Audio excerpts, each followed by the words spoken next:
Assalamualaikum. Seknopo Mbah Kaji Supri? Ajeng nyuwun batako niki angsal mboten nggih? Nyuwun batakone niku cara setunggale pinten nggih, Mbah? Pinten Mbak Supri? Damel mbangun kandang bebek sing ambrol niku lho. Kinten-kinten pinten niki setunggale niku?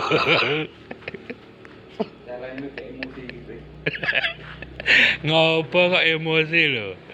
Wong kok gaweane emosi.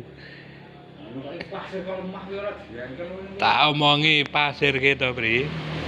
Merapi tutup. Depo-depo entek. Anane kuwi pasir Wonosobo. Mbok jane iki yo golek nang Srempang sik lho, sementara iki. Srempang endi? Srempang pirang-pirang to? Mungkin kuwi kena rasa. Ya elek padha wae kok. Ayo ora kono ki yo asli pasir to maksud iki ngomong iki slepe watu dremak. Nek emosi malah ngirit segane, ora madang. Wareg. Tekan anggire engko sing kena sapa? Sapa?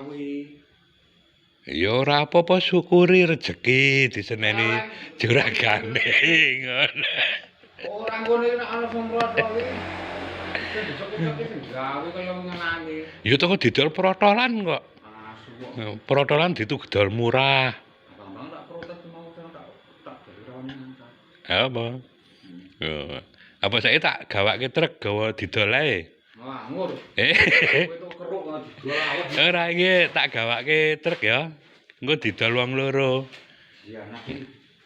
Winginane wis. Piye? Pas kae tuku nagus to. Kan jarang nagus ora sing kliru le jeko. Maksudnya kaki pernah nyong wis murah wong iki tak tinggal lunga ngirim, dibel kon ngirim. Jur jam lebar luhur nyong tak lekas cithak padahal ya ini wis diurap wong iki. Ini tak engko elek. Bayar apa? Oh, yate nganu ki nono lunga. Yate semen ki lho, lunga. Iki nek kok ngene iki iso ki aja nganti kesuwen. Ya cane iki sak jam 2 jam ora apa-apa.